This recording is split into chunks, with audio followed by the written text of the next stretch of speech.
जिसके अंतःकरण में पाप है उसमें ये लक्षण पाए जाते हैं। ये 10 लक्षण जिसके अंतःकरण में हो तो अंतःकरण पापी है। इन लक्षणों का अगर अपने अंदर एक का भी स्थान हो तो नाम जप के प्रभाव से उसको हटा दो, नहीं वो पाप कर्म करवाता रहेगा। पहला, चोरी। किसी की भी चोरी, बहुत प्रकार की चोरी होती है। किसी और महापुरुष की बात छाप अपनी लगा के चोरी हो गई। भागवती सिद्धांतों में भी किसी और महापुरुष की बात है और छाप अपनी लगा दी, बात अपनी लगा दी तो चोरी हो गई। जिसकी बात है उसी का नाम लेके बोलो, पूज्यपाद अमुक महापुरुष ने ऐसे वचन बोले, अपनी छाप नहीं लगानी, चाहे वो पद हो चाहे उनकी शब्दावली हो, उन महापुरुष ने ऐसा कहा। चोरी, दूसरे की वस्तु का, दूसरे के अस्तित्व का अपहरण करना चोरी कहलाता है। जिसमें चोरी करने का स्वभाव है, चाहे वो जो भी चोरी हो, बहुत प्रकार से चोरी होती है। वो अंतःकरण में पाप है इसलिए बर्दाश्त होता है, नहीं तो पवित्र अंतःकरण में चोरी बर्दाश्त नहीं होती। किसी को चोरी नहीं कर सकता। छल कपट के द्वारा, बेईमानी के द्वारा और भी अन्य वृत्तियों के द्वारा जो दूसरे से धन लिया जाता है, वस्तु ली जाती है, उसके स्वत्व का अपहरण किया जाता है, उसके अधिकार को छीना जाता है, ये सब चोरी के अंतर्गत आता है। जिसमें चोरी है वो पापी अंतःकरण है। दूसरा, हिंसा। किसी भी जीव की हत्या करना। हिंसा भी बहुत प्रकार की होती है। वाणी से किसी के हृदय को दुख पहुंचाना भी हिंसा है। शरीर से किसी के शरीर को पीड़ा देना भी हिंसा है। आप खिलवाड़ में किसी जीव के साथ आप उसको बंद करके मनोरंजन कर रहे हैं और उसको प्राणों का भय लग रहा है, ये हिंसा के अंतर्गत ही आएगा। बंदर है, पक्षी है, कुत्ता है, ऐसे पशुओं को आप मनोरंजन में ही प्रताड़ित कर रहे हैं तो हिंसा के अंतर्गत आएगा। आप मांस खाते हैं लेकिन आप किसी जीव की हिंसा नहीं करते, पर हिंसा करने का पाप आपको लगेगा क्योंकि आप उस मांस को खाते हैं। ये जो लोग कहते हैं कि मछली में तो कोई ऐसा, भगवान ने मत्स्य अवतार धारण किया। मत्स्य अवतार, मछली का अवतार भगवान ने धारण किया। और जिनको ये लगता है कि अगर हम खाएंगे नहीं तो ये बढ़ जाएंगे, तो फिर नरक भी आपके लिए भगवान ने तैयार किया है, क्योंकि आप विनाश लीला के पार्षद बनेंगे तो विनाश आपका होगा, आपकी दुर्गति होगी। ये जिम्मेवारी भगवान की है, सृष्टि का सृजन करना, पालन करना और संहार करना। अरे भाई, ये भगवान की सृष्टि है, सृजन करना, पालन करना, लय करना, ये भगवान के ऊपर। आप मर्यादा से चलो, जो मनुष्य धर्म है उसका पालन करो, राक्षस धर्म को स्वीकार न करें। हिंसा, जिसके अंदर हिंसा वो पापी पुरुष है, उसका अंतःकरण पाप से युक्त है। चोरी, हिंसा और पराई स्त्री से व्यभिचार, ये पापी पुरुष का लक्षण है। जो माताओं बहनों को देखते ही भोग दृष्टि से देखता है, गंदी दृष्टि से देखता है, जो पराये शरीरों के साथ व्यभिचार प्रवृत्ति करता है, वो पापी हृदय है, वो अंतःकरण पाप में है। व्यभिचार बहुत जोर से फैल रहा है क्योंकि इसी से बुद्धि भ्रष्ट होगी और भजन, साधन, धर्म, अध्यात्म, इनसे दूरी बना देगा ये। जहां काम तहां राम नहीं, जहां राम नहीं काम। जैसे सूर्य और अंधेरा एक साथ नहीं रह सकता, ऐसे ही भगवत भजन और काम एक साथ नहीं रह सकता। इसलिए जो व्यभिचार परायण है, पाणी ग्रहण संस्कार करके अपनी पत्नी के साथ संतानोत्पत्ति के लिए क्रिया करना धर्म में, काम भगवत स्वरूप है, उसमें पाप नहीं है। लेकिन पराई स्त्री के साथ व्यभिचार प्रवृत्ति, ये महान पाप है। चौथा, असत्य भाषण, झूठ बोलना, ये पापी का लक्षण। बात बात पर झूठ बोलते, तनिक भी तुम्हें भय नहीं लगता झूठ बोलने? तुम्हारे सुकृत नष्ट हो रहे हैं, तुम्हारी आयु नष्ट हो रही है। नहीं, असत्य संपातक पुंजा, क्यों झूठ बोलते हैं? उचित वाणी का प्रयोग उचित करो, सत्य बोलो। हृदय में पहले विचार करो कि जो मैं बोलने जा रहा हूं ये दूसरे का अहित तो नहीं करेगा, दूसरे के दिल को तो नहीं दुखाएगा, दूसरे का अमंगल तो नहीं होगा। फिर मधुर वचन, हितकर वचन और थोड़े शब्दों में, ऐसे भगवत मार्ग का प्रति ऐसे संभाषण करना है। झूठ का त्याग करना चाहिए। बहुत फैला है झूठ। गोस्वामी जी ने तो लिख दिया, झूठ ही लेना, झूठ ही देना, झूठ भोजन झूठ चबेना।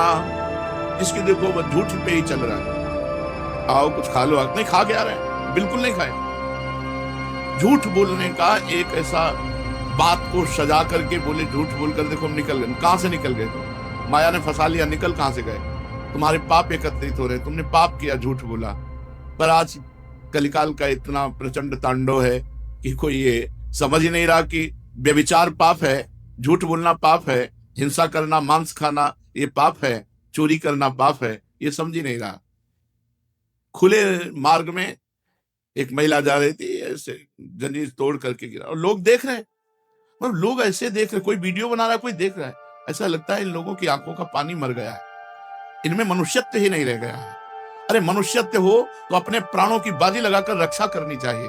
परहित लाग तजे जो देही, संतत संत प्रशंसाएं तेही। ये ऐसी कायरता, ऐसा पौरुषत्वहीनता आ रही है कि एक आदमी को 4 आदमी मिलकर के परेशान कर रहे हैं, कोई बोलने वाला नहीं, कोई बोलने वाला। और मनोरंजन और वीडियो बना लेंगे, उसको बचाने की चेष्टा नहीं की जाएगी।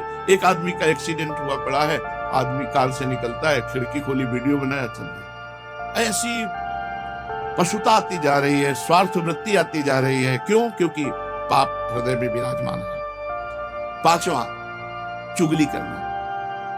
किसी की भी बात अगर आपको करनी तो उसके सामने कीजिए, उसके पीठ पीछे यदि बात की तो चुगली हो जाएगी और ये पाप है।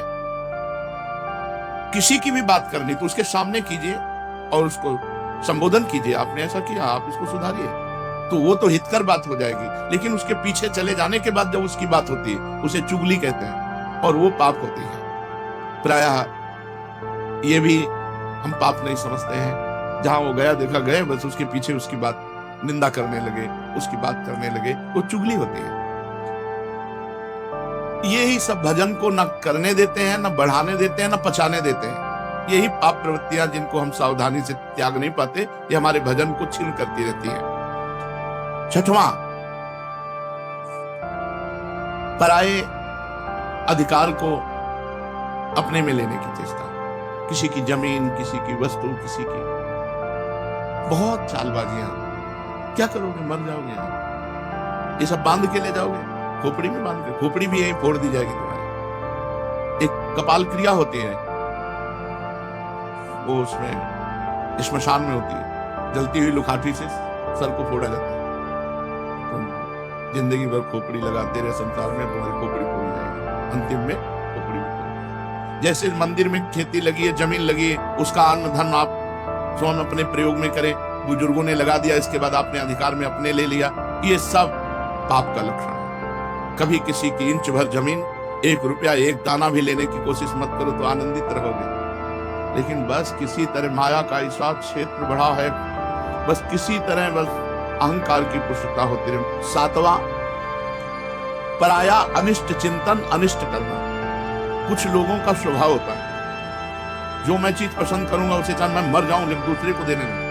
ऐसे कई स्वभाव हमने देखे व्यक्ति में। मेरी एक आंख फूटे लेकिन पड़ोसी की दोनों फूट जाए, चलेगा। मेरी एक फूट जाए, पड़ोसी की दोनों फूट जाए तो चलेगा। मतलब बहुत तरह से हम दूसरे का अनिष्ट सोचते रहते हैं।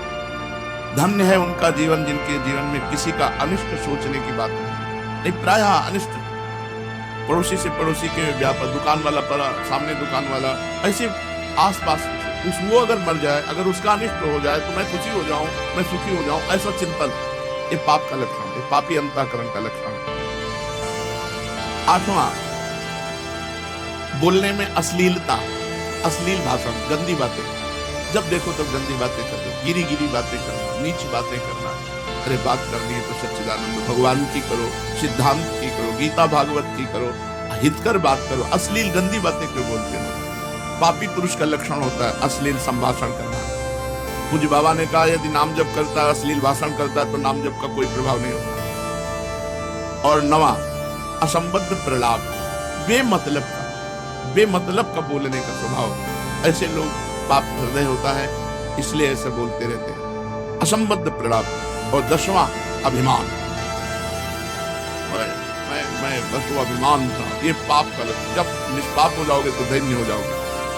अभिमान भगवान के चरणों में समर्पित हो जाएगा। चोरी, हिंसा, व्यभिचार, झूठ, चुगली, परधन की इच्छा, पराया अनिष्ट चिंतन, और अश्लील भाषण, असंबद्ध प्रलाप और देहाभिमान, ये 10 लक्षण पापी में पाए जाते हैं। अगर इनमें से एक भी है तो हटा देना चाहिए, नहीं भजन में बाधा पहुंच जाएगी।